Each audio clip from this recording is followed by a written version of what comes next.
में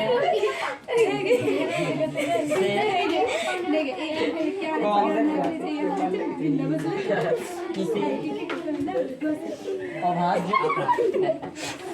संख्या है। Option A 29, option B 25, option C 16, option D 15। जो कल आया था बस देख लो, जो 29। ठीक है, अब देखो क्या करें, निम्न में से कौन सी संख्या अभाज्य संख्या है? अभाज्य संख्या किसे कहते हैं? जो एक और दूसरे से विभाजित हो। क्या कहते हैं? अभाज्य संख्या। अब देखो ना ध्यान से, 25 से भाग लगता है, 16 भी, 25 सब में कई संख्या से भाग लगेगा। 25 से 5 से लगेगा, 1 से लगेगा, 25 से लगेगा, 1 2 8 4 से लगेगा, 1 3 5 से लगेगा, 15 से। इसलिए समय ये आंसर हुआ। क्या हुआ आंसर? जो है अभाज्य संख्या है।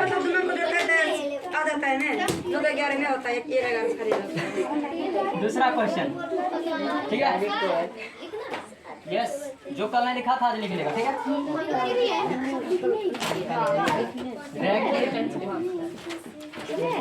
समीकरण युग्म x + 3y - 4 = 0 तथा 2x - 5y - 1 = 0 है। इसका ऑप्शन होगा अविरोधी, अविरोधी, विरोधी, विरोधी, आश्रित, आश्रित, आश्रित में से कोई नहीं, में है कोई नहीं। क्या है? कोई नहीं। ठीक है, अब इसमें देखो कैसे बनाते हैं, ध्यान देना। बाद में देखो क्या है, सॉल्यूशन करते हैं। पहले क्या था, इसका सूत्र a1 + a2 b1 + b2 c1 + c2। ठीक है, ये होता है।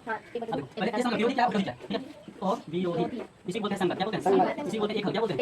इसी बोलते हैं अद्वितीय। क्या बोलते हैं? अद्वितीय हल। इसी बोलते हैं रेखा प्रतिच्छेदी। रेखा प्रतिच्छेदी। ठीक है, ये होता है विरोधी, विरोधी। इसे बोलते हैं असंगत। क्या बोलते हैं? असंगत। इसे बोलते हैं कोई हल नहीं। क्या बोलते हैं? कोई हल, कोई हल नहीं। इसे, इसका रेखा होता है समांतर। क्या होता है? समांतर।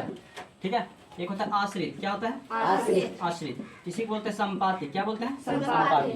ठीक, इसमें अनेक हल होता है। कितना हल होता है? अनेक हल।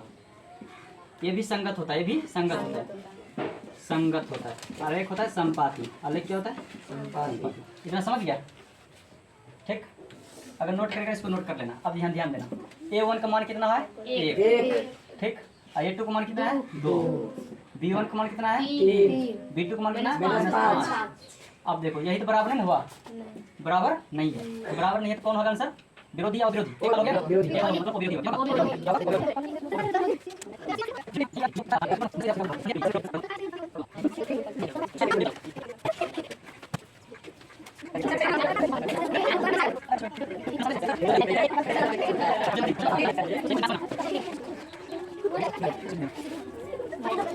अगला क्वेश्चन देखना, यदि किसी समांतर श्रेणी, यदि किसी समांतर श्रेणी का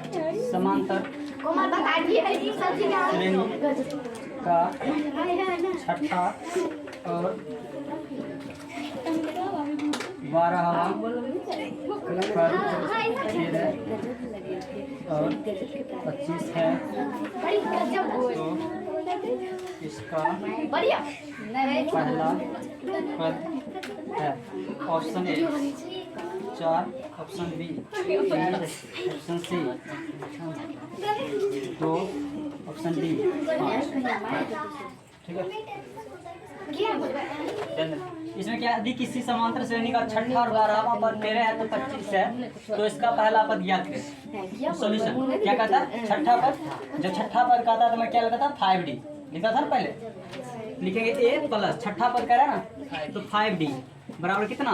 13। समीकरण फर्स्ट तथा क्या बोल रहा है? 12वां पद लिखेंगे a + 11D बराबर कितना? 25। समीकरण सेकंड। अब देखो ये भी a है, ये भी a, दोनों को विलोपन के बना लेंगे। लिखेंगे क्या? समीकरण फर्स्ट घटाओ सेकंड। लिखेंगे a प्लस का 5D, ये देखो 2 नंबर का भी सवाल है। ठीक है, बराबर 13। यहाँ क्या लिखेंगे? a प्लस का 11D बराबर 25। घट जाएगा, ये कट गया। अब देखो 5D 11D तो माइनस का छोड़ दी, इधर कितना आएगा? 12 माइनस का 12 तो D बराबर -12 बट्टा कितना होगा? D बराबर कितना आया? 2। D बराबर कितना आया? 2। Option number C. अब अभी नहीं देखो D का मान कितना आया? 2। D का मान फर्स्ट प्रथम पद ने बोल रहा निकालने के लिए, मतलब ए का मान बोल रहा निकालने, किसका मान? ए का मान। माना क्या? डी का मान फर्स्ट में रखने पर, तो फर्स्ट क्या है? A plus 5d, A plus 5d equal to 13। तो ए का मान कितना नया है?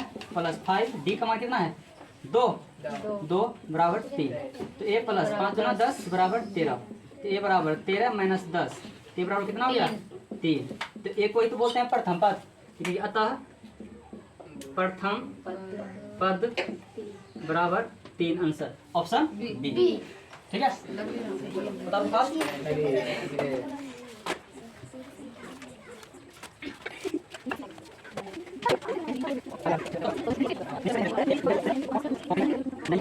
Option 64/81, option B 3, option C 21/35, option D 3/√2।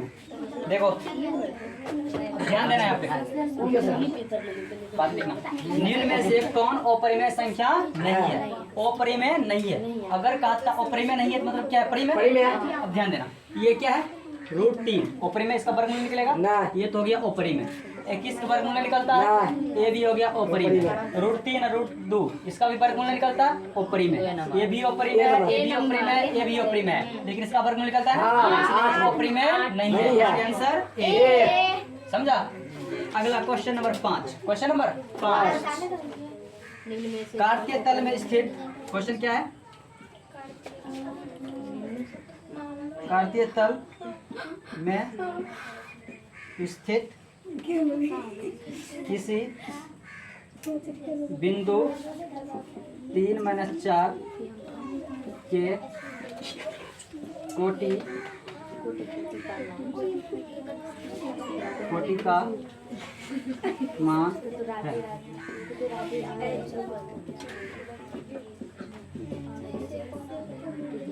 देखो अब यह समझना,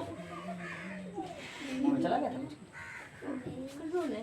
देखो कार्तीय तल में स्थित किसी बिंदु 3-4 को कोटि का मान, देखो x और y, x को बोलते हैं भुज, x को क्या बोलते हैं? भुज। इसको क्या बोलते हैं? भुज।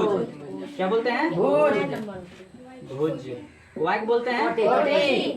मतलब जो y के स्थान पर रहेगा उसको बोलेंगे कोटि, जो पहले रहेगा उसे बोलेंगे भुज। जो पहले रहेगा उसे क्या बोलेंगे? भुज। जो अंतिम रहेगा उसे बोलेंगे कोटि। कहता है कार्तीय तल में स्थित किसी बिंदु 3-4 के कोटि का मान। कोटि क्या है? 4 ना, -4। भुज का अर्थ कितना होता है? 3।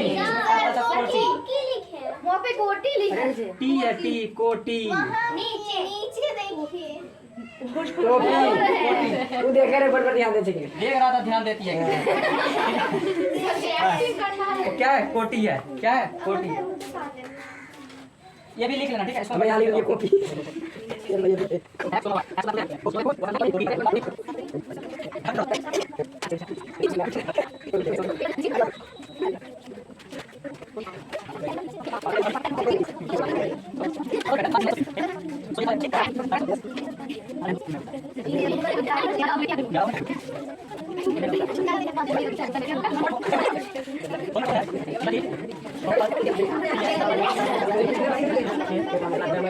शून्य अल्फा बीटा हो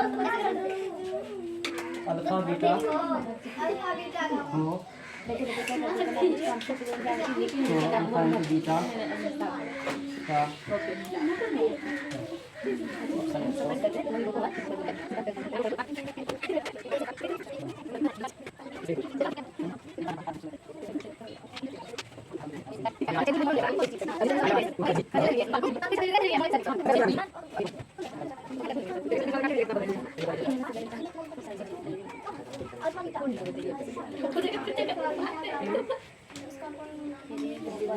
देखो बताते हैं क्या यदि बहुपद px और x स्क्वायर न जो x न छोड़ के शून्य का अल्फा बीटा और अल्फा इंटू बीटा का मान ज्ञात करें। क्या लिखते हैं? अल्फा इंटू बीटा क्या होता है? CY सी का मान कितना है? C का मान -6। का मान कितना है? 1। तो -6 आया answer, option B. Option B. अगला लिखो क्वेश्चन 7। क्वेश्चन 7 नंबर, निम्न में से कौन cos थीटा के बराबर है? निम्न में से कौन cos थीटा के बराबर है। से कौन कोष्ठ था का बराबर है। तो दिमाग हो तेरा खबर हैं?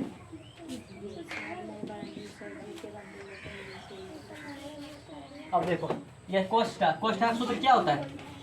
कोस स्क्वायर थीटा बराबर होता है 1 माइनस साइन स्क्वायर थीटा। अब कोस थीटा बराबर सूत्र क्या होता है? रूट अंदर 1 माइनस साइन स्क्वायर थीटा। तो 1 minus sine square theta option B. ये सूत्र होता है कोस थीटा का सूत्र होता है ना, ये 1 माइनस साइन स्क्वायर थीटा लिखा था सूत्र। हाँ ठीक है, क्वेश्चन नंबर पता नहीं उतार दियो सर जी को। 3 5 4 3 2। अब देखो ये बन जाएगा सबसे 3 5 4 3 2 3 1 3 का बहुलक है। ऑप्शन ए 1, बी में 5, सी का 4, डी का 3। इसका बहुलक क्या है? 3। तीन होता है। सबसे अधिक क्या है? 1। 3 है, आंसर क्या होगा? 3। बहुलक क्या है? 3। समझ गया? ठीक है, बता रहा हूँ।